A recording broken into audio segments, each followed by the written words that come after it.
ಬಸವಣ್ಣನವರ ಹೆಸರಿನಲ್ಲಿ ರಾಜಕೀಯವನ್ನ ಮಾಡ್ತಾ ಇದ್ದೀರಲ್ಲ, ನೀವೆಲ್ಲರೂ ಕೂಡ ಇಲ್ಲಿ ನೋಡಬೇಕು. ನೋಡ್ಬೋದು ನೀವು, ಇದೇ ಆ ಪರಶುಕಟ್ಟೆ. ಈ ಸ್ಥಳದಲ್ಲೇ ಕುಳಿತುಕೊಂಡು ಪಂಚಾಯಿತಿಗಳನ್ನ ಮಾಡ್ತಾ ಇದ್ರು.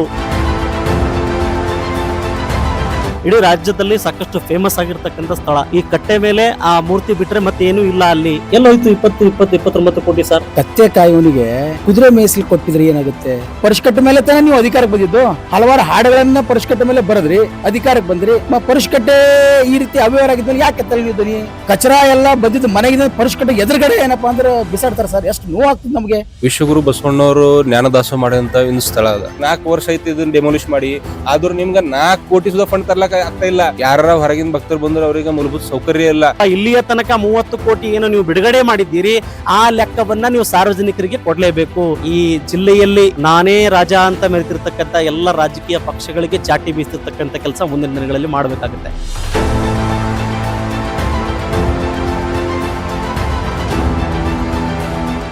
ಬಸವ ಕಲ್ಯಾಣದಲ್ಲಿ ಬಸವಣ್ಣನವರು ಕಾಯಕ ಮಾಡ್ತಿರ್ತಕ್ಕಂಥ ಸಂದರ್ಭದಲ್ಲಿ ಈ ಒಂದು ಪ್ರದೇಶದಲ್ಲಿ ಕುಳಿತುಕೊಂಡು ಸಾಕಷ್ಟು ಪಂಚಾಯಿತಿಗಳನ್ನು ಮಾಡ್ತಾ ಇದ್ರು ಎನ್ನುವ ಪ್ರತೀತಿ ಇದೆ. ಅದು ನಂಬಿಕೆಯೂ ಕೂಡ ಇದೆ. ನಗರದಲ್ಲಿರ್ತಕ್ಕಂಥ ಪರಶುಕಟ್ಟೆ ಎಂಬ ಒಂದು ಸ್ಥಳ ಸಾಕಷ್ಟು ಫೇಮಸ್ ಆಗಿರ್ತಕ್ಕಂಥದ್ದು. ಆದ್ರೆ ಅಷ್ಟೇ ಅದು ವಿವಾದಾತ್ಮಕವಾಗಿ ಕೂಡಿರ್ತಕ್ಕಂಥದ್ದು. ಅದರ ಅಭಿವೃದ್ಧಿ ಇಲ್ಲಿಯವರೆಗೂ ಬಂದಿರತಕ್ಕಂಥ ಶಾಸಕರಾಗಿರಬಹುದು ಅಥವಾ ಅಧಿಕಾರಿಗಳು ಎಷ್ಟರ ಮಟ್ಟಿಗೆ ಮಾಡಬೇಕು, ಮಾಡೇ ಇಲ್ಲ ಎನ್ನುವ ಆರೋಪ ಕೇಳಿ ಬರ್ತಾ ಇದೆ. ನೋಡ್ಬೋದು ನೀವು, ಇದೇ ಆ ಪರಶುಕಟ್ಟೆ. ಬಸವಣ್ಣನವರು 12ನೇ ಶತಮಾನದಲ್ಲಿ ಕಾಯಕವನ್ನ ಮಾಡಬೇಕಾಗಿರ್ತಕ್ಕಂಥ ಸಂದರ್ಭದಲ್ಲಿ ಈ ಸ್ಥಳದಲ್ಲೇ ಕುಳಿತುಕೊಂಡು ಪಂಚಾಯಿತಿಗಳನ್ನ ಮಾಡ್ತಾ ಇದ್ರು ಎನ್ನುವ ನಂಬಿಕೆ ಸಾರ್ವಜನಿಕರಲ್ಲಿ ಇದೆ. ಹಾಗಾಗಿ ಕೆಲವು ದಿನಗಳ ಹಿಂದೆ ಸುಮಾರು 20 ಕೋಟಿಗಿಂತ ಹೆಚ್ಚಿನ ಪ್ರಮಾಣದಲ್ಲಿ ದುಡ್ಡು ಖರ್ಚು ಮಾಡಿದ್ರೂ ಕೂಡ ಈ ಒಂದು ಪ್ರದೇಶ, ಈ ಒಂದು ಸ್ಥಳ ಅಭಿವೃದ್ಧಿ ಮಾಡ್ಲಿಕ್ಕೆ ಆಗಿಲ್ಲ ಎನ್ನುವ ಆರೋಪ ಇದೆ.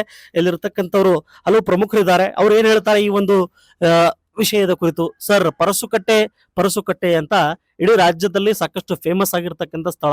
ಆದ್ರೆ ಈ ಫೇಮಸ್ ಸ್ಥಳಕ್ಕೆ ನಾನು ಬಂದಿರತಕ್ಕಂಥ ಸಂದರ್ಭದಲ್ಲಿ ನೋಡಿದ್ರೆ ಈ ಕಟ್ಟೆ ಮೇಲೆ ಆ ಮೂರ್ತಿ ಬಿಟ್ರೆ ಮತ್ತೇನು ಇಲ್ಲ, ಅಲ್ಲಿ ಕಲ್ಲು ಬಿಟ್ರೆ ಮತ್ತೇನು ಇಲ್ಲ, ಅಭಿವೃದ್ಧಿ ಆಗಿಲ್ಲ ಎನ್ನುವುದು ನನ್ನ ಕಣ್ಣಿಗೂ ಕಾಣಿಸ್ತಾ ಇದೆ. ಏನ್ ಹೇಳ್ತೀರಿ ಸರ್ ಈ ವಿಷಯದ ಕುರಿತು? ಸರ್,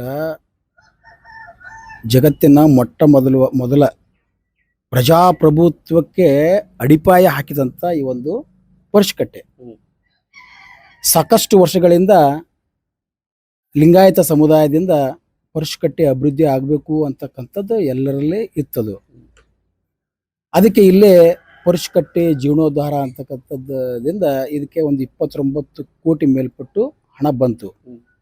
ಆದರೆ ಆ ಹಣವೆಲ್ಲ ಏನಪ್ಪಾ ಅಂದ್ರೆ ದುರುಪಯೋಗ ಆಗಿ ಅವ್ಯವಹಾರವಾಗಿ ನಿಮ್ಗೆ ಕಾಣಿಸ್ತಾ ಇದೆ ಯಾವ ರೀತಿ ಇಲ್ಲಿ ಪರಶುಕಟ್ಟೆ ಸ್ಥಿತಿ ಆಗಿದೆ. 30 ಕೋಟಿ ಖರ್ಚು ಮಾಡಿದ್ರು ಕೂಡ ಇಲ್ಲಿ ಏನಾದ್ರೂ ಸ್ವಲ್ಪ ಆದ್ರೂ ಅಭಿವೃದ್ಧಿ ಕಾಣಿಸಬಹುದಾಗಿತ್ತು. ಅಟ್ಲೀಸ್ಟ್ ಮೂರ್ತಿ ಕೂಡಿಸಿ ಅಥವಾ ಇದಕ್ಕೆ ಏನಾದ್ರು 1 ಕೋಟಿಯಲ್ಲಿ ಏನಾದ್ರು ಮಾಡಬಹುದಿತ್ತು. ಎಲ್ಲೋಯ್ತು 29 ಕೋಟಿ ಸರ್? ಅದೇ ಸರ್, ಅದೇ ಅವ್ಯವಹಾರ ಆಗಿದೆ. ನಮ್ದು ಏನದಪ್ಪ ಅಂದ್ರೆ ಇದಕ್ಕೆ ತನಿಖೆ ಆಗ್ಬೇಕು ಅಂತ. ಸರ್, ಕತ್ತೆ ಕಾಯುವನಿಗೆ ಕುದುರೆ ಮೇಯಿಸಲು ಕೊಟ್ಟಿದ್ರೆ ಏನಾಗುತ್ತೆ? ಒಬ್ಬ ಡಾಕ್ಟರ್ಗೆ ತಾಂತ್ರಿಕತೆ ಕೊಟ್ಟಿದ್ರೆ ಏನಾಗುತ್ತೆ? ಅವನು ಏನ್ ಮಾಡೋದು? ಜನರ ಆರೋಗ್ಯ ಕಾಪಾಡ್ಬೇಕು, ಹೌದಲ್ವಾ? ಆದ್ರೆ ಅವನೇನ್ ಮಾಡಿದಾನೆ? ಇದರಲ್ಲಿ ಅಧಿಕಾರಿಗಳು ಶಾಮಿಲ್ ಅದಾರೆ, ಜನಪ್ರತಿನಿಧಿಗಳು ಶಾಮಿಲ್ ಅದಾರೆ. ಇದು ಯಾಕೆ ತನಿಖೆ ಆಗ್ಬಾರ್ದು? ನಮ್ಮ ಸಮುದಾಯದಿಂದ ಏನಪ್ಪಾ ಅಂದ್ರೆ ಇದಕ್ಕೆ ತನಿಖೆ ಆಗ್ಬೇಕು ಅಂತಕ್ಕಂಥ ಡಿಮ್ಯಾಂಡ್ ಇದೆ. ತನಿಖೆ ಆಗ್ಬೇಕು, ಇದರಲ್ಲಿ ಯಾರ್ಯಾರು ಶಾಮಿಲ್ ಅದಾರೆ ಅವ್ರ ಬೆಲೆಲ್ಲ ತನಿಖೆ ಆಗ್ಬೇಕು. ಯಾರು ಅಧಿಕಾರಿಗಳದ್ದು, ಯಾವ ದೊಡ್ಡ ಅಧಿಕಾರಿ ಸಣ್ಣ ಅಧಿಕಾರಿ ಇರ್ಲಿ ಸರ್, ಬಸವಣ್ಣವರು ಸರ್ ಅದನ್ನೇ ಹೇಳಿದಾರಲ್ಲ, ನ್ಯಾಯ ಕೊಡ್ಬೇಕಂತ. ಬಸವಣ್ಣವರು ಕೊಟ್ಟಿರ್ತಕ್ಕಂಥ ಸ್ಥಳಕ್ಕೆ ನೀವು ಅನ್ಯಾಯ ಮಾಡಿದ್ಮೇಲೆ ನ್ಯಾಯ ಯಾರಿಗೆ ಕೊಡ್ತೀರಿ ನೀವು? ಶಾಸಕ ಶರಣು ಸಲಗರ್ ಅವರು ಈ ವಿಷಯದ ಕುರಿತು ಏನ್ ಹೇಳ್ತಾರೆ ಸರ್? ಸರ್, ಅವರು ವಿಧಾನಸಭೆಯಲ್ಲಿ ಸಾಕಷ್ಟು ಬೇರೆ ಬೇರೆ ಏನೇನು ವಿಷಯಗಳು ತೆಗಿತಾರೆ, ಅದು ಮಾಡ್ತಾರೆ. ಪರಶುಕಟ್ಟೆ ವಿಷಯ ಬಂದಾಗ ಯಾಕೆ ಮೌನ ಹೋಗ್ತಾರೆ ಅವರು? ಪರಶುಕಟ್ಟೆ ಅವರು ವಿಧಾನಸಭೆಯಲ್ಲಿ ಎತ್ತಬೇಕಲ್ಲ. ಅಲ್ಲಿ ಯಾರ ಒಳಗಡೆ ಶಾಮಿಲ್ ಅದಾರ ತನಿಖೆ ಆಗ್ಬೇಕು, ಅವ್ರಿಗೆ ಸಜಾ ಆಗ್ಬೇಕು ಅಂತ ಯಾಕೆ ಎತ್ತಲ್ಲ ಅವರು? ಇದು ಪರಶುಕಟ್ಟೆ ಮೇಲೆ ತಾನೇ ನೀವು ಅಧಿಕಾರಕ್ಕೆ ಬಂದಿದ್ದು. ಹಲವಾರು ಹಾಡುಗಳನ್ನ ಪರಶುಕಟ್ಟೆ ಮೇಲೆ ಬರದ್ರಿ, ಅಧಿಕಾರಕ್ಕೆ ಬಂದ್ರಿ. ಪರಶುಕಟ್ಟೆ ಈ ರೀತಿ ಅವ್ಯವಹಾರ ಆಗಿದ್ಮೇಲೆ ಯಾಕೆ ಎತ್ತಲ್ಲ ನೀವು ಧ್ವನಿ ಅಂತ ನಮ್ಮ ಪ್ರಶ್ನೆ. ಧ್ವನಿ ಎತ್ತ ಇಲ್ವಾ ಅವರು? ಪರಶುಕಟ್ಟೆ ಬಗ್ಗೆ ಕೂಡ ನಾನು ಅಭಿವೃದ್ಧಿ ಮಾಡ್ತೀನಿ ಅನ್ನೋ ಮಾತುಗಳನ್ನು ಕೂಡ ಇದಕ್ಕೂ ಮುಂಚೆ ಹೇಳಿದ್ರಂತೆ. ಹೌದು ಸರ್, ಹೌದು ಸರ್. KDP ಸಭೆಯಲ್ಲಿ ಅವರು 2 ಕೋಟಿ ಅನುದಾನ ಕೊಡ್ತಾರೆ ಪರಶುಕಟ್ಟೆಗೆ. ಮತ್ತೆ ಯಾಕೆ ಏನಾಯ್ತು? ತಾಂತ್ರಿಕ ತೊಂದರೆ ಅಂತ ಹೇಳ್ತಾರೆ. ಅಲ್ಲ ಸರ್, ನಮ್ಮ ಸಮುದಾಯದು ಬಹಳ ದೊಡ್ಡ ಸಮುದಾಯ, ಲಿಂಗಾಯತ ಸಮುದಾಯ. ಆ ಸಮುದಾಯದು ಪುಣ್ಯಕ್ಷೇತ್ರ ಇದು ಪರಶಕಟ್ಟೆ. ಸರ್ ತಾಂತ್ರಿಕ ಅಂದ್ರೆ ಅದಕ್ಕೆ ನಿಮ್ಗೆ ಆ ಸಮಸ್ಯೆನ ಬಗೆಹರಿಸ್ಲಿಕ್ಕಾಗಲ್ಲ ಸರ್. ಒಂದು ಕಟ್ಟೆ ಕಟ್ಲಿಕ್ಕೆ ಕೊಡಲ್ಲ ಸರ್. ಇಲ್ಲಿ ಕಟ್ಟೆ ಕೊಡಲ್ ಬಿಡಿ ಸರ್. ಪರಶಕಟ್ಟೆಗೆ ನಮ್ಗೆ ಇದ್ದಿರ್ತಕ್ಕಂಥ ಏನು ಸ್ಥಳದಲ್ಲಿ ಏನಿರ್ತಕ್ಕಂಥ ಜಾಗ ನೋಡಿ ಸರ್, ಮುಂದ್ಗಡೆ 5 ಫೀಟ್ ಜಾಗ ಇಲ್ಲ. ಮುಂದ್ಗಡೆ ಮುಸ್ಲಿಂ ಸಮುದಾಯರಿಗೆ ಯಾಕೆ ಕೊಡ್ತಾರೆ ಸರ್? ಪರಶಕಟ್ಟೆ ಎದುರುಗಡೆ ಸ್ಥಳ ಅವ್ರಿಗೆ ಯಾಕೆ ಕೊಡ್ತಾರೆ? ನೀವು ಮಸ್ಜಿದ್ ಎದುರುಗಡೆಯಿಂದ ಅವ್ರಿಗೆ ಕೊಡ್ತೀರಾ, ಹೌದಾ? ಪರಶಕಟ್ಟೆ ಎದುರುಗಡೆ ನಮ್ಗೆ ಕೊಡ್ಬೇಕಲ್ಲ, ಮತ್ತೆ ಅವ್ರಿಗೆ ಯಾಕೆ ಕೊಡ್ತಾರೆ ಅದು ಸರ್? ಬಸವ ಕಲ್ಯಾಣ ಸಾಕಷ್ಟು ಮಂತ್ರಿಗಳು ಎಲ್ಲರೂ ಅಂತಾರಾಷ್ಟ್ರೀಯ ತಾಣ ಆಗ್ಬೇಕು ಅಂತಾರೆ ಸರ್. ಆದ್ರೂ ಅಂತಾರಾಷ್ಟ್ರೀಯ ಜನರು ಬಂದಿದ್ದು ಅವರಿಗೆ ಮೂಲ ಸೌಕರ್ಯ ಇಲ್ಲಿ ಸ್ಥಳ ಬೇಕಲ್ಲ ಸರ್. ಇಲ್ಲಿ ಎಲ್ಲಿ ಮಾಡ್ತಾರೆ ಸರ್? ಬಂದ್ರೆ ಒಂದು ಕುಡಕ್ಕೆ ಒಂದು ಲೋಟ ನೀರಿಲ್ಲ ಸರ್ ಪರಶಕಟ್ಟೆ ಮೇಲೆ, ಅಷ್ಟೊಂದು ವ್ಯವಸ್ಥಿತ ಆಗಿದೆ ಸರ್. ಇಲ್ಲಿ ಜನರು ಕಚರಾ ಎಲ್ಲ ಬಂದಿದ್ದು ಮನೆಗಿಂದ ಪರಶಕಟ್ಟೆ ಎದುರುಗಡೆ ಏನಪ್ಪಾ ಅಂದ್ರೆ ಬಿಸಾಡ್ತಾರೆ ಸರ್. ಎಷ್ಟು ನೋವು ಆಗ್ತದೆ ನಮ್ಗೆ. ಇದ್ರ ಬಗ್ಗೆ ಯಾಕೆ ಮಾಡಲ್ಲ? ತನಿಖೆ ಯಾಕೆ ಮಾಡಲ್ಲ? ನಮ್ಮ ಫಸ್ಟ್ ಡಿಮ್ಯಾಂಡ್ ಇರೋದು ಇದು. ಇದರಲ್ಲಿ ಯಾರ ಒಳಗಡೆ ಇದ್ದಾರೆ, ಅದ್ರ ಮೇಲೆ ತನಿಖೆ ಆಗಬೇಕು, ಅವರಿಗೆ ಸಜಾ ಆಗ್ಬೇಕಂತಕ್ಕಂಥದ್ದು ನಮ್ದು ಡಿಮ್ಯಾಂಡ್ ಇದೆ ಸರ್. ನೋಡಿ, ಐತಿಹಾಸಿಕ ಸ್ಥಳ ಇದು. ಇದಕ್ಕೂ ಮುಂಚೆ ನಾನು ಕೇವಲ ಇದರ ಹೆಸರು ಕೇಳ್ತಾ ಇದ್ದೆ, ಪರಶುಕಟ್ಟೆ ಅಂತ. ಇಲ್ಲಿ ಬಂದಾದ್ಮೇಲೆ ಇದರ ನೈಜ ಚಿತ್ರಣ ನನಗೂ ಕೂಡ ಗೊತ್ತಾಗ್ತಾ ಇದೆ. ಸುಮಾರು 30 ಕೋಟಿ ಖರ್ಚು ಮಾಡಿದ್ದೀರಿ. ಎಲ್ಲಿ ಹೋಗಿದೆ 30 ಕೋಟಿ? ಕೇವಲ 1 ಕೋಟಿ ಆದರೂ ಇಲ್ಲಿ ಒಂದು ವಾತಾವರಣದಲ್ಲಿ ಖರ್ಚು ಮಾಡಿದ್ದೀರಾ. ಇಷ್ಟೊಂದು ತನಿಖೆ ಮಾಡಬೇಕು ಅಂತ ಮನವಿ ಮಾಡಿದ್ರು ಕೂಡ ಇದ್ರ ಬಗ್ಗೆ ನೀವು ಧ್ವನಿ ಎತ್ತಾ ಇಲ್ಲ. ಮೇಲಾಗಿ ಈ ಕ್ಷೇತ್ರದ ಶಾಸಕರು ಪರಶುಕಟ್ಟೆ ಹೆಸರು ಹೇಳಿ ಅಧಿಕಾರಕ್ಕೆ ಬಂದಿದ್ದಾರೆ ಅಂತ ನೇರವಾಗಿ ಆರೋಪ ಮಾಡ್ತಿದ್ದಾರೆ. ಆದ್ರೆ ಈ ಸಂದರ್ಭದಲ್ಲಿ ನೀವು ಮಾತಾಡೋದಕ್ಕೆ ಯಾಕೆ ಮುಂದೆ ಬರ್ತಾ ಇಲ್ಲ? ಅಥವಾ ಈ ಸಮಸ್ಯೆಯನ್ನ ಬಗೆಹರಿಸೋದಕ್ಕೆ ನಿಮಗೆ ಮನಸ್ಸಿಲ್ವಾ ಅಥವಾ ತಾಕತ್ತಿಲ್ವಾ ಅನ್ನೋದು ಈ ಕ್ಷೇತ್ರದ ಜನತೆಗೆ ನೀವು ಉತ್ತರ ನೀಡಬೇಕಾಗಿರ್ತಕ್ಕಂಥ ಅನಿವಾರ್ಯತೆ ಇದೆ. ಇನ್ನೊಬ್ರು ಇದ್ದಾರೆ ಸರ್, ಏನ್ ಹೇಳ್ತೀರಾ? ತಮ್ಮ ಹೆಸರು, ಈ ಒಂದು ವಿವಾದದ ಕುರಿತು ನಿಮ್ಮ ಅಭಿಪ್ರಾಯ ಏನ್ ಸರ್? ನನ್ನ ಹೆಸರು ಆಕಾಶ್ ಖಂಡಾಳೆ, ನಾನು ತಾಲೂಕು ಅಧ್ಯಕ್ಷ ಬಸವಕೇಂದ್ರ ಹುಲ್ಸೂರು. ಪ್ರಪ್ರಥಮವಾಗಿ ನಾನು ನಿಮ್ಗೆ ಧನ್ಯವಾದ ಹೇಳ್ತೀನಿ. ಯಾಕಂದ್ರೆ ಇದು ಅತ್ಯಂತ ಗಂಭೀರ ವಿಷಯಕ್ಕೆ ನೀವು ಕೈ ಹಾಕಿ ಜನರ ಮುಂದೆ ತರಂತ ಕೆಲಸ ಮಾಡಿರಿ. ವಿಶ್ವಗುರು ಬಸವಣ್ಣವರು ಜ್ಞಾನದಾಸ ಮಾಡಿದಂತ ಒಂದು ಸ್ಥಳ ಅದ. ಇಲ್ಲಿ 3 ಏನು ಥಿಂಗ್ಸ್ ಅವ, ನಾವ್ ಇಲ್ಲಿ ಧ್ಯಾನದಾಗ ಇಕ್ಬೇಕು. ಪ್ರಪ್ರಥಮವಾಗಿ ಒಂದ್ ನಾವು ಸಣ್ಣ ಬಿಲ್ಡಿಂಗ್ ಮಾಡಬೇಕಂದ್ರು ಆ ಬಿಲ್ಡಿಂಗ್ ಏನದ ಒಂದ್ ನಕ್ಷೆ ನಂಬಲ್ಲಿ ಇರ್ತದ. ಅದು ಪರಶಕಟ್ಟೆ ಮಾಡ್ಬೇಕಂತ ಏನದ ಕೇವಲ ರಾಜಕೀಯಗೋಸ್ಕರ ಘೋಷಣೆ ಮಾಡ್ರು. ಅದು ಈಗಿನ ತನಕ ಈ ಪರಶಕಟ್ಟೆ ನೀಲ್ ನಕ್ಷೆ ಮಾಡಿಲ್ರಿ. ಇದು ಹ್ಯಾಂಗದ ಪರಶಕಟ್ಟೆ ಮಾಡ್ತೀರಿ, ಹಂಗ ಇದು ಸ್ಟ್ರಕ್ಚರ್ ಏನು ಇಲ್ಲ.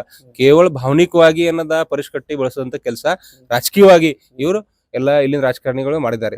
2ನೇ ಮಾತು ಏನದ, ಈ ಪರಶಕಟ್ಟೆಗೆ ಈಗ ಡೆವಲಪ್ಮೆಂಟ್ ಮಾಡೋ ಸಲುವಾಗಿ 1 ರೂಪಾಯಿ ಕೂಡ ಹಣ ಇಲ್ಲ. ಕೇವಲ ಅಂತ ಇದ್ದಾರೆ ಹಣ ಅದ. ನೋಡ್ರಿ, ಇವ್ರಿಗೆ ಯಾವಾಗ ರಾಜಕಾರಣಿಗಳಿಗೆ ಯಾವಾಗ ಬೇಕಾಯ್ತು ತಿಳ್ಕೊರಿ, ಅವ್ರ ಏನದ ರಾತೋರಾತ್ ಕರೋಡೋ ರೂಪಾಯಿ ಫಂಡ್ ತರ್ತಾರ. ಆದ್ರ ಪರಶಕಟ್ಟೆ ಅಂತ ಅತ್ಯಂತ ಜೀವಾಳ ಏನ್ ಸಬ್ಜೆಕ್ಟ್ ಅದ ನಮ್ ಲಿಂಗಾಯತರಿಗೆ, ಅವ್ರಿಗೆ ಆತ್ಮ ಅಂತ ಏನ್ ಇದದ, ಆ ಆತ್ಮಕ್ಕೆ ಏನದ ಇವ್ರಿಗೆ ಫಂಡ್ ತರಂತ ರಾಜಕೀಯ ಇಚ್ಛಾಶಕ್ತಿ ಇಲ್ಲ. ಇಲ್ಲಿಂದ ಏನಂತಾರ ಸಚಿವರಿಗೆ ಕೂಡ ಇಲ್ಲ, ಶಾಸಕರಿಗೆ ಕೂಡ ಇಲ್ಲ, ಮತ್ ಇಲ್ಲಿಂದ ಯಾರು ವಿರೋಧ ಪಕ್ಷದಾಗ ಅವ್ರಿಗೆ ಕೂಡ ಇಲ್ಲ. ಇದನ್ನ ನೇರ ಆರೋಪ ಅದ ರೀ. 3ನೇ ಮತ್ತೆ ಎಲ್ಲಕ್ಕಿಂತ ಮೇನ್ ಸಬ್ಜೆಕ್ಟ್ ಏನದ ಅಂದ್ರು, ಇಲ್ಲಿ ಏನ್ ಪರಶಕಟ್ಟೆ ಎದುರುಗಡೆ ಏನ್ ಜಾಗ ಅದ, ಆ ಜಾಗ ಕುರಿತು ಏನ್ ನ್ಯಾಯ ಪಂಚಾಯತ್ ಆಯ್ತು. ಆ ನ್ಯಾಯ ಪಂಚಾಯತ್ದಾಗ ಸೆಕೆಂಡ್ ಪಾರ್ಟಿ ಅಂತೂ ನಮ್ ಸಮಾಜದಾಗ ಯಾರು ಇದ್ದಿಲ್ಲ. ಇರ್ಲಿ, ಅದೊಂದು ವಿಷಯ ಆಯ್ತು. ಆದರೂ ಈ ಏನ್ ಜಾಗ ಕುರಿತು ನಮ್ ಏನ್ ಡಿಮಾಂಡ್ ಅದ ಅಂದ್ರೆ, ಯಾವ ತರ ನೀವು ಆಜು ಎಲ್ಲಾ ಜಾಗ ಕ್ಯಾಪ್ಚರ್ ಮಾಡಿದ್ರಿ, ಅದೇ ತರ ಸಾಮಂಜಸ್ಯ, ಅದೇ ತರ ಎಲ್ಲ ಕುಂತ್ಕೊಂಡಿ ಅವ್ರಿಗೆ ಚರ್ಚಾ ಮಾಡಿ ಈ ಜಾಗ ಕೂಡ ಏನದ ನಾವು ಕೇಳ್ಬೇಕು. ಯಾಕಂದ್ರು ನಮ್ ಲಿಂಗಾಯತರಿಗೆ ಮಕ್ಕಾ ಬಸವ ಕಲ್ಯಾಣ್, ನಮ್ ಲಿಂಗಾಯತ್ರಿ ಮದೀನಾ ಅಂದ್ರು ಬಸವ ಕಲ್ಯಾಣ್, ನಮ್ ಗುರುದ್ವಾರ ಅಂದ್ರು ಬಸವ ಕಲ್ಯಾಣ್, ನಮ್ ಜೆರುಸಲೇಮ್ ಅಂದ್ರು ಬಸವ ಕಲ್ಯಾಣ್, ನಮ್ ಎಲ್ಲಾ ಪವಿತ್ರ ಸ್ಥಳಗಳು ಎಲ್ಲದ ಅಂದ್ರು ಬಸವ ಕಲ್ಯಾಣ್ ಮತ್ತು ಕೂಡಲ ಸಂಗಮ ಅದ. ಈ ಜಾಗದ ನಮ್ ಬಹಳ ಅಷ್ಟ ಮಹತ್ವ ಅದ. ಆ ಸಲುವಾಗಿ ಇದು ಸಾಮಂಜಸ್ಯಲ್ಲಿ BKDB ದವರು ಆ ಸಮಾಜದವ್ರಿಗೆ ಚರ್ಚಾ ತಗೊಂಡು ಅವ್ರ ವಿಶ್ವಾಸ ತಗೊಂಡು ಇದು ಕೂಡ ಜಾಗ ವಾಪಸ್ ತಗೋಬೇಕು. ಹಾಗೆ ಈ ಏನ್ ಸ್ಥಳ ಅದ ಅದಕ್ಕೆ ನ್ಯಾಯ ಸಿಗ್ತದೆ. ಯಾಕಂದ್ರು ಒಂದ್ 100 ಭಕ್ತ ಬಂದವ್ರು ಏನದ ಅವ್ರ ನಿಂದ್ರಲ್ಲ ಕೂಡ ಇಲ್ಲಿ ಜಾಗ ಇಲ್ಲ. ಮುಂದ್ ನೋಡ್ರಿ ಎಷ್ಟ್ ಏನಂತ ಗಲೀಜ್ ಏನಂತ ಕಚರಾ ಭೇಟಿ ಎಲ್ಲ ದುರ್ಗಂಧ ಬರ್ತಾ ಇದೆ. ನೋಡ್ರಿ, ಇಲ್ಲಿ ನಮ್ಗ ಕೂಡ 5 ನಿಮಿಷ ನಿಂದಿರ್ಲಕ್ಕ ಏನೋ ಸಾಧ್ಯ ಇಲ್ಲ. ಬಸವಣ್ಣವ್ರ ಭಕ್ತರು ಏನು ಹೊರಗಿನ ಬರ್ತಾರ, ಅವ್ರು ಹ್ಯಾಂಗ್ ನಿಂದಿರ್ತಾರ್ರಿ? ಇದು ಬಹಳ ಕಷ್ಟದ ಪರಿಸ್ಥಿತಿ ಅದ. ಯಾರ ಹೊರಗಿನ ಭಕ್ತರು ಬಂದ್ರೆ ಅವ್ರಿಗೆ ಮೂಲಭೂತ ಸೌಕರ್ಯ ಇಲ್ಲ, ಹ್ಯಾಂಗ್ ಮಾಡ್ಬೇಕ್ರಿ? ಇಲ್ಲಿಂದ ಏನದ ಕರೆಕ್ಟ್ ಆಟೋದವ್ರಿಗೆ ಏನದ ಹೇಳೋರು ಜಲ್ದಿ ಆಟೋದವ್ರು ಬಿಡಲ್ಲ ಇಲ್ಲಿ. ಯಾಕಂದ್ರೆ ಈ ಪರಿಸ್ಥಿತಿ ಗಂಭೀರ ಅದ. ಆ ಸಲುವಾಗಿ ಮತ್ತು ನೆನ್ಪಿಡ್ಬೇಕ್ರಿ, ಬಸವ ಕಲ್ಯಾಣದಾಗ 2 ಸ್ಥಳ ಅವ. 2 ಸ್ಥಳದಲ್ಲಿ ಬಸವಣ್ಣವರು ಪ್ರತ್ಯಕ್ಷವಾಗಿ ಕುಂತಿ ಜ್ಞಾನ ದಾಸೋಹ ಮಾಡಿದ್ದಾರೆ. ಒಂದು ಅರವಿಂದ್ ಮನೆ, ಸೆಕೆಂಡ್ ಪರಶಕಟ್ಟೆ. ಆ ಸ್ಥಳ ನೀವು ಡೆವಲಪ್ ಮಾಡಲ್ಲ ಅಂದ್ರೆ ಏನದ, ಇದ್ರ ಬಗ್ಗೆ ನಾವು ಗಂಭೀರವಾಗಿ ವಿಚಾರ ಮಾಡ್ಬೇಕು. ಮತ್ತೆ ಎಲ್ಲರ ತದ ರಾಜಕೀಯ ಬಿಟ್ಟಿ ಇದ್ರ ಸಲಕ್ಕೆ ಏನದ ಅಭಿವೃದ್ಧಿ ಮಾಡೋ ಸಲಕ್ಕೆ ನಾವು ಎಲ್ಲ ಹೋರಾಟ ಮಾಡ್ಬೇಕ್ರಿ. ಆಗಿದ್ದು ಅಭಿವೃದ್ಧಿ ಆಗ್ತದೆ. ಕೇವಲ ಹಾಡದಲ್ಲಿ ಅಭಿವೃದ್ಧಿ ಹಾಕ್ಬೇಕು, ಅಭಿವೃದ್ಧಿ ಆಗಲ್ಲ. ಕೇವಲ ಏನದ ಸ್ಟೇಜ್ ಮೇಲೆ ಹೇಳಿ ನಾ ಮಾಡ್ತೀನಿ ಅಂದ್ರೆ ಆಗಲ್ಲ. ಇವತ್ತು ಎಷ್ಟು ವರ್ಷ ಐತ್ರಿ, 4 ವರ್ಷ ಐತಿ ಇದನ್ನ ಡೆಮೊಲಿಷ್ ಮಾಡಿ. ಆದ್ರೂ ನಿಮ್ಗ 4 ಕೋಟಿ ಸುಧಾ ಫಂಡ್ ತರ್ಲಕ್ ಆಗ್ತಾ ಇಲ್ಲ. ಆದ್ರೂ ಇಲ್ಲಿ ಬಸವ ಕಲ್ಯಾಣದಲ್ಲಿ ಏನ್ ಗುತ್ತಿದಾರಿದ್ದಾರೆ, ಅವ್ರ ಸಲುವಾಗಿ ಏನಾದ ಕರೋಡೋ ರೂಪಾಯಿ ಫಂಡ್ ಬರ್ತಾ ಇದೆ. ಯಾಕಪ್ಪ ಪುರುಷಕಟ್ಟೆ ಸಲಕ್ಕೆ ಫಂಡ್ ಹೆಂಗಿಲ್ಲ? ಅನುವ ಮಂಟಪ ಸಲಕ್ಕೆ ಏನಂತ 20 ಕೋಟಿ ಎಕ್ಸ್ಟ್ರಾ ಫಂಡ್ ಬಂತು 2 ವರ್ಷದಾಗೆ.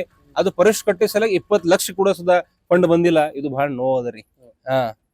ಈ ನೋದಿಂದ ಏನದ, ನಂದು ಇಷ್ಟೇ ಮನವಿ ಅದ, ಇದಕ್ಕ ರಾಜಕೀಯ ಬಿಟ್ಟಿ ಒಂದ್ ಸಮಾಜ ಅಂತಿ ಬಸವಣ್ಣವ್ರ ಕರ್ಮಭೂಮಿಯಲ್ಲಿ ಇದು ಸ್ಥಳ ಅಭಿವೃದ್ಧಿ ಆಗ್ಬೇಕಂತೂ ಎಲ್ಲರೇನದ ಅಭಿವೃದ್ಧಿ ಸಲಕ್ಕೆ ಕೆಲಸ ಮಾಡ್ಬೇಕು. ನೋಡ್ರಿ, ಹೊರಗಿನವ್ರ ಹಿಂಗ್ ಜನ ಬರ್ತಾರ, ಅದ್ರ ಜನರು ಬಂದಕ್ಕೆಲ್ಲ ಕುಡ್ಲಕ್ ಏನದ, ನೀರ್ ಕುಡ್ಲಕ್ ಸದಲ್ಲ ಅವ್ರ ವ್ಯವಸ್ಥೆ ಇಲ್ಲ. ಈ ಸಲುವಾಗ ಎಲ್ಲರೂ ಏನದ ಇದ್ರ ಬಗ್ಗೆ ವಿಚಾರ ಮಾಡ್ಬೇಕು ಅಂತ ನಮ್ ಕಳ್ಕಳಿ ಮನವಿ ಅದ.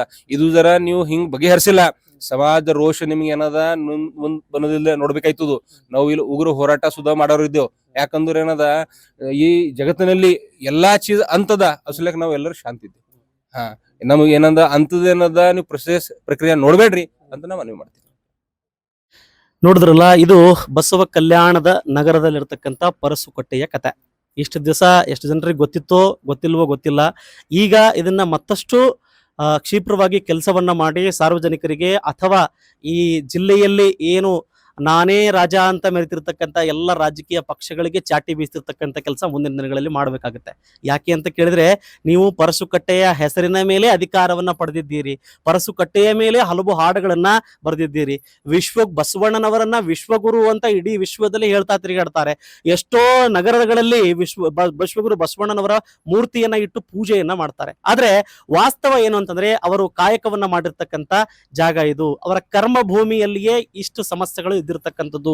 ಈ ಪರಸುಕಟ್ಟೆಯಲ್ಲಿ ಸಾಕಷ್ಟು ಜನ ಬಂದು ಅವರು ಏನಪ್ಪಾ ಅಂತ ಕೇಳಿದ್ರೆ ದರ್ಶನವನ್ನ ಮಾಡ್ತಾರೆ ಅಲ್ಲಿ. ಆದ್ರೆ ಇವರಿಗೆ ಮೂಲಭೂತ ಸೌಕರ್ಯ, ಕುಡಿಯೋದಕ್ಕೆ ನೀರಾಗಿರ್ಬೋದು, ವಾತಾವರಣ ಸಂಪೂರ್ಣವಾಗಿ ಕಲುಷಿತವಾಗಿರ್ತಕ್ಕಂಥದ್ದು. ಇಂತಹ ವಾತಾವರಣದಲ್ಲಿ ಬಸವಣ್ಣನವರ ಭಕ್ತರು ಬಂದು ದರ್ಶನ ಹೇಗೆ ಪಡಿಬೇಕು ಅನ್ನೋದು ನೇರವಾಗಿರ್ತಕ್ಕಂಥ ಪ್ರಶ್ನೆ.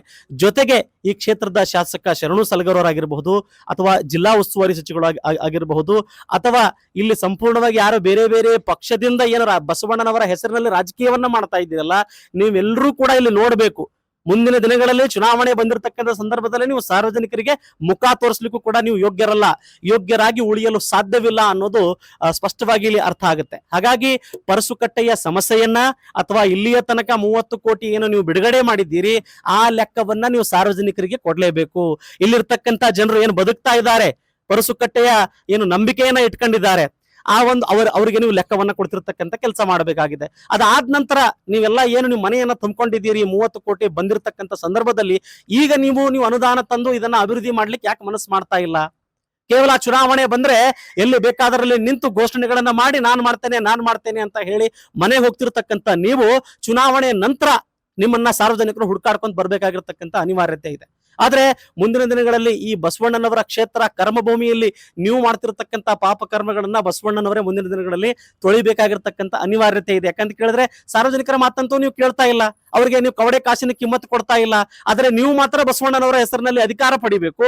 ಜೊತೆಗೆ ಏನಪ್ಪಾ ಅಂತ ಕೇಳಿದ್ರೆ ಎಲ್ಲಾ ಕಡೆ ಬಸವಣ್ಣನವರ ಹೆಸರು ಹೇಳಿಕೆ ಜೈಘೋಷಗಳನ್ನ ಕೂಗಿ ನೀವು ಮನೆಗೆ ಹೋಗಿ ಅಧಿಕಾರವನ್ನ ಪಡಿತೀರಿ. ಆದ್ರೆ ಈಗ ಮುಂದಿನ ದಿನಗಳಲ್ಲಿ ಈ ವಾಸ್ತವ ಬದಲಾಗುತ್ತೆ. ಜನ ನಿಮಗೆ ಪ್ರಶ್ನೆ ಕೇಳೋದಕ್ಕೆ ಪ್ರಾರಂಭ ಮಾಡ್ತಾರೆ. ಪರಸುಕಟ್ಟೆಯ ಸಮಸ್ಯೆ ಬಗೆಹರಿಸ್ತೀರೋ ಇಲ್ವೋ ಅನ್ನೋದನ್ನ ಈ ಕ್ಷೇತ್ರದ ಶಾಸಕರು ಉತ್ತರ ನೀಡಬೇಕು, ಈ ಭಾಗದ ರಾಜಕಾರಣಿಗಳು ನೀಡಬೇಕು, ಜೊತೆಗೆ ರಾಜ್ಯ ಸರ್ಕಾರವೂ ಕೂಡ ಮುತುವರ್ಜಿ ವಹಿಸಬೇಕು.